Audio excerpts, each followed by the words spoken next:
Let me ask you a question. Are you broke because you're poor, or are you poor because you're broke in your thinking? You see, the difference between a millionaire and a minimum wage earner isn't education, background, or luck. It's mindset. The millionaire mindset is not something you're born with. It's installed like software. And today we're going to walk through the installation process, not wishy-washy motivation. I'm talking principles that work, spiritual laws, economic laws, and mental frameworks that don't care where you came from. They only care what you believe, speak, and act on. You don't get what you want in life, you get what you are. That's the foundational truth behind the first step in installing the millionaire mindset, upgrading your identity before your income. And if that sounds like theory, let me assure you it's not. It's a law, a spiritual and psychological law. Most people chase external things thinking that if they can just earn more money, move to a better neighborhood, or get more recognition, they'll finally become someone who feels wealthy. But they've got it backwards. Income doesn't precede identity. Identity precedes income. Think about if a poor man wins the lottery, he gets rich temporarily.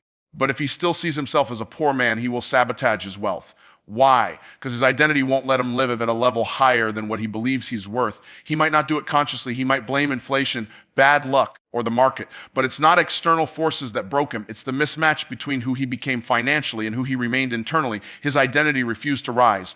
His thermostat was set to struggle. You've got to understand that your mind has a financial thermostat, a set point that determines how much money you feel comfortable holding, earning, or growing.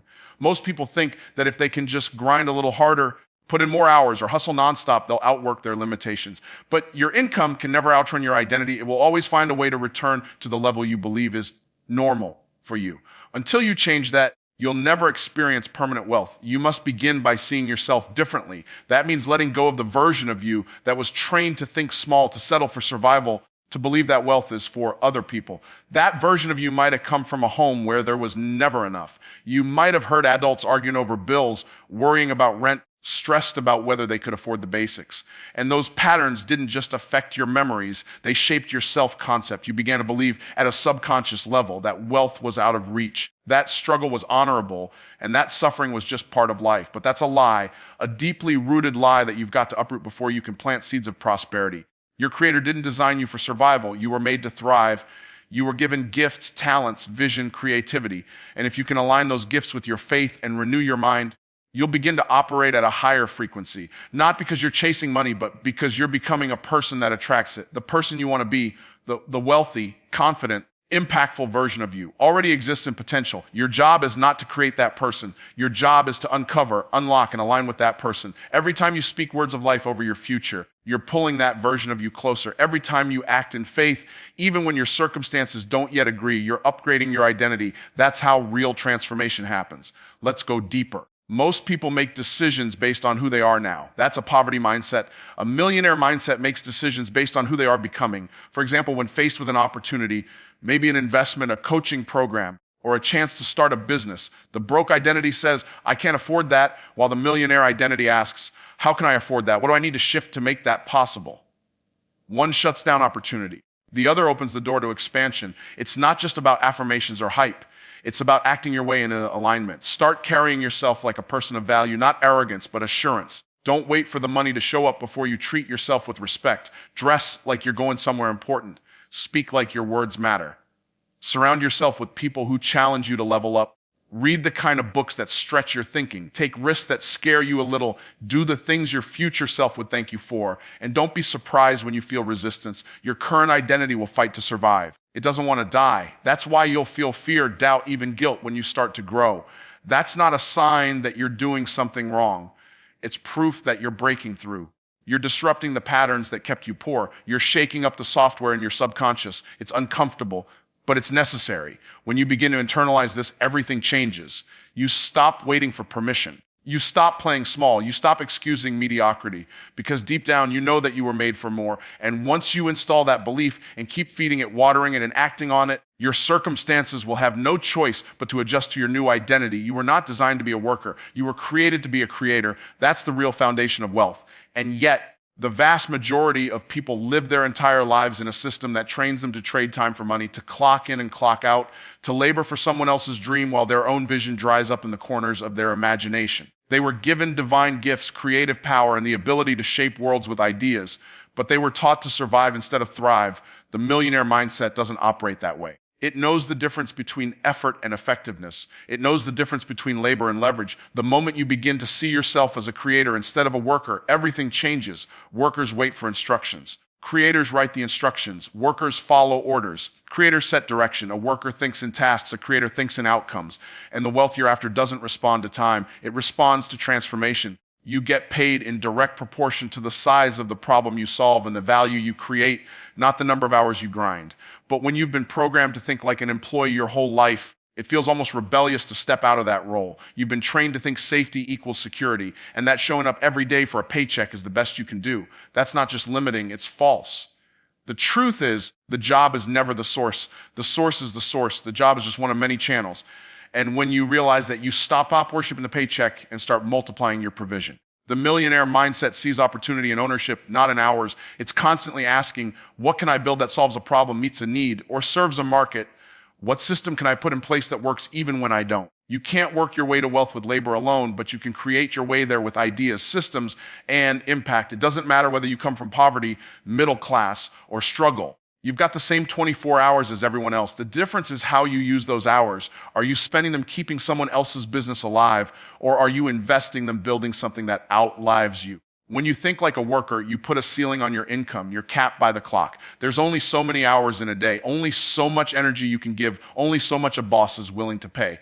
But when you think like a creator, you remove the ceiling. You start seeing income as unlimited because value is unlimited. A worker asks, how much does it pay? A creator asks, how much can I impact? A worker thinks paycheck to paycheck.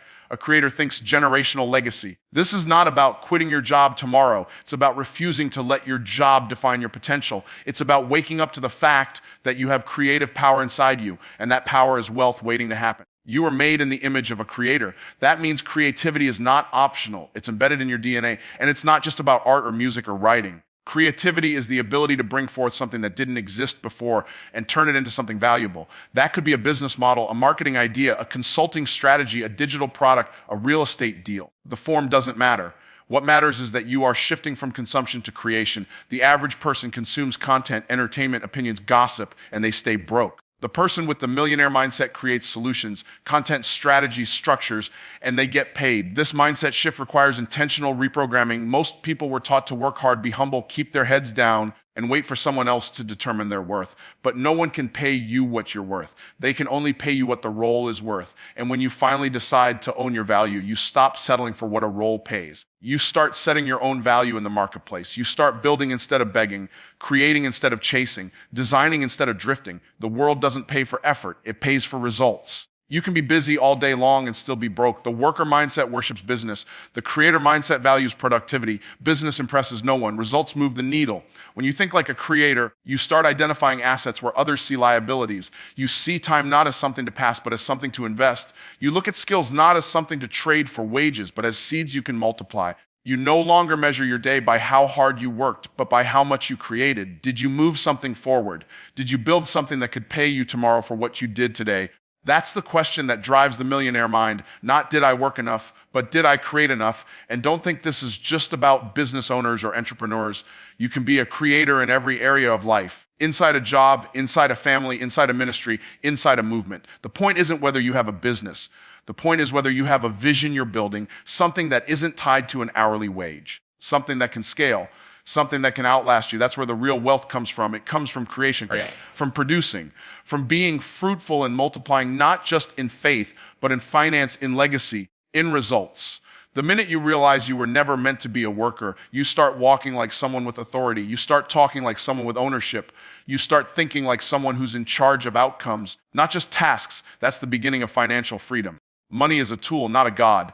The moment you start worshiping it, it slips through your fingers. The moment you fear it, it controls you. But the moment you respect it, understand its purpose, and learn to master it, it begins to work for you. That's one of the major differences between those who build wealth and those who stay broke. People who operate with the millionaire mindset never chase money just to have more of it. They pursue purpose, impact, and multiplication. They view money as a resource, not a reward, as fuel, not fulfillment. When money becomes the mission, it becomes a cruel master. But when you place it in its rightful place, as a servant to your purpose, it becomes a blessing instead of a burden. People with a poverty mindset either idolize money or demonize it. They either say, if I could just have more money, all my problems would be solved. Or they say things like, rich people are greedy and money is evil. Both extremes are rooted in fear, ignorance, and a broken relationship with value. Neither perspective will produce lasting wealth.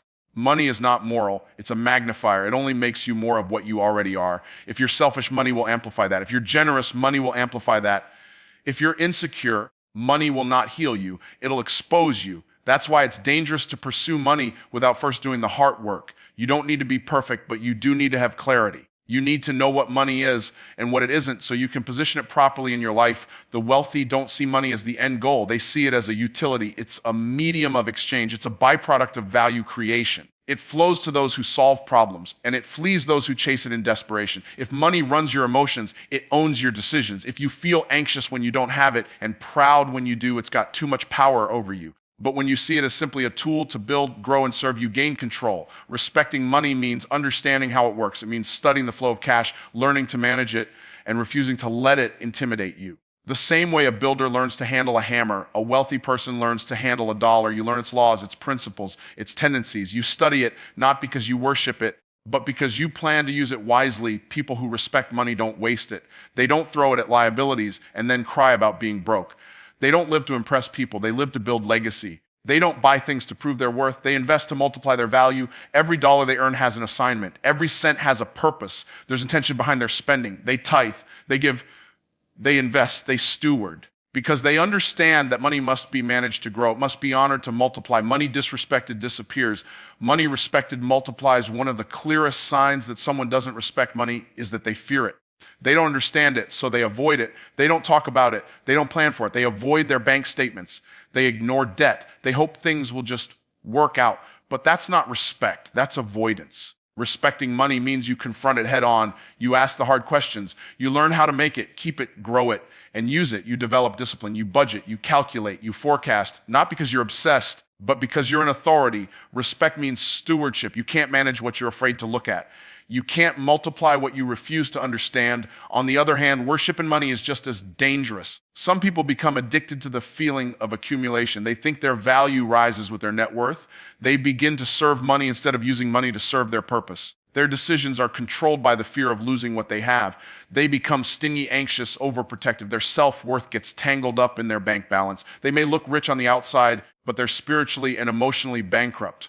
Because money was never meant to sit on the throne. It's not worthy of your worship. It's not your identity. It's not your source. When you respect money, you don't need to hoard it or flaunt it. You know it comes from a higher source, and you know it has a job to do. You don't serve it. It serves you. The millionaire mindset keeps money in its proper place. It doesn't shy away from wealth. It doesn't apologize for abundance. It understands that wealth, when stewarded with integrity, can fund visions, change lives, and advance kingdom impact. But it also understands that money is not the goal. Transformation is, service is, legacy is. You don't chase the dollar, you chase the calling. And when your purpose aligns with your principles, the money flows, not because you're lucky, but because you're in alignment, because money is attracted to order, discipline, and value, and repelled by chaos, desperation, and waste. Respecting money also means being grateful for it. Gratitude activates stewardship. When you're thankful, you take care of what you have, you maximize it. You don't despise small beginnings. You don't say it's just $10. You say, this is seed. You understand that what you do with little determines what you'll be trusted with later. That's not just financial law, that's spiritual law. You've got to treat every level of provision like it matters, because it does. You don't need millions to start practicing the millionaire mindset. You start where you are, with what you have, doing what you can. Because when you respect money, it begins to respond differently to you. It starts to find you. It begins to flow through you. It begins to grow under your stewardship, not because money is magic, but because your mindset is shifted. Success is not an accident. Wealth doesn't show up uninvited. The people who build lasting financial success do so intentionally, by design, not by default. One of the core principles of the millionaire mindset is the power of decision, decisive, committed, non-negotiable action toward a clearly defined goal. Most people don't fail because they're incapable. They fail because they never made a real decision. They treat wealth like a wish instead of a choice. They say things like, I hope one day, or it would be nice if, but never cross the line from interest to commitment, until you decide that wealth is your portion and you're willing to do what it takes with integrity and discipline. Your results will reflect hesitation, not conviction. The decision to become wealthy is not made in the bank account. It's made in the mind. It happens when you stop treating money as optional and start treating mastery as essential. A true decision cuts off all other options. It says, this is who I am now. Not someday, not eventually, not after the conditions are perfect. A real decision doesn't wait for the environment to cooperate. It commands the environment to shift. It's not passive, it's powerful. When someone has made a true decision, you can hear it in their voice, you can see it in their schedule, and you can feel it in their discipline.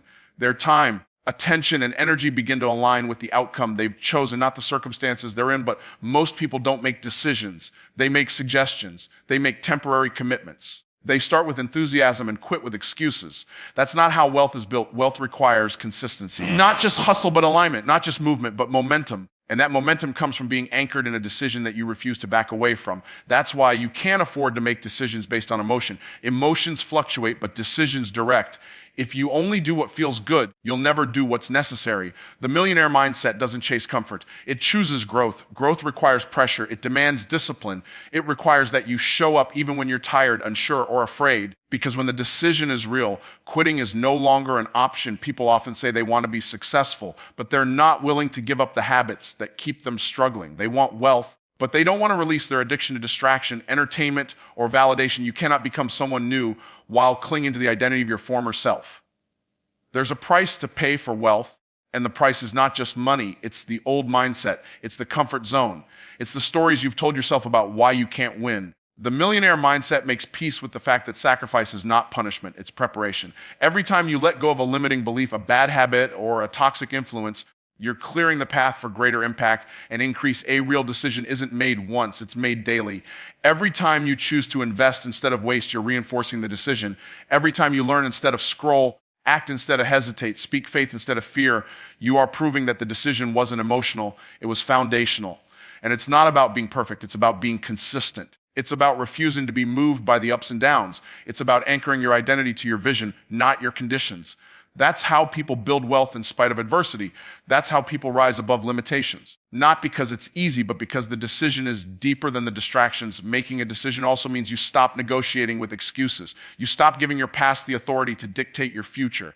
You stop outsourcing your power to people who don't share your vision. You stop waiting for support from people who were never called to build what you're building. Decision breeds focus, and focus creates clarity. When you know what you're after, you stop wasting time on things that don't serve your purpose. You stop saying yes to distractions that look good but lead nowhere. Your yes becomes more powerful because your no becomes more disciplined. The people who build wealth don't stumble into it. They step into it with intention. They don't just react to life. They design it. They don't hope something will change. They create the change. And they do it over and over again because the decision is not conditional.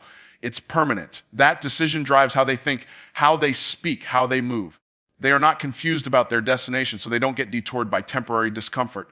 The millionaire mindset embraces the process, knowing that process is what produces power. They don't try to skip steps. They understand that every season of discipline is producing something for the next level. You must understand that wealth doesn't respond to hesitation. It responds to clarity, conviction, and courage. That's why decision is not just about saying yes.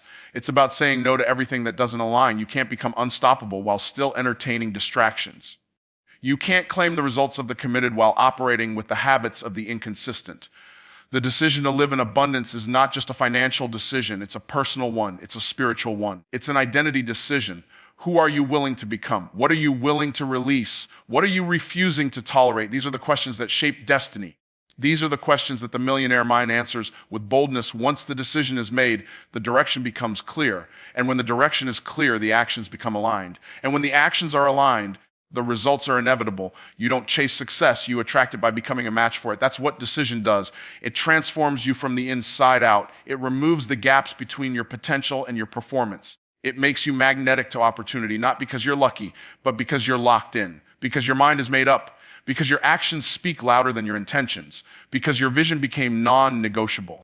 The most powerful asset you will ever have is not your money, your connections, or even your education. It's your belief system. What you believe determines what you see, and what you see determines what you pursue. If you believe that wealth is for other people but not for you, you will subconsciously sabotage every opportunity that tries to bring you increase. If you believe that you're not worthy of abundance, you will reject the very things that were sent to elevate you. Believe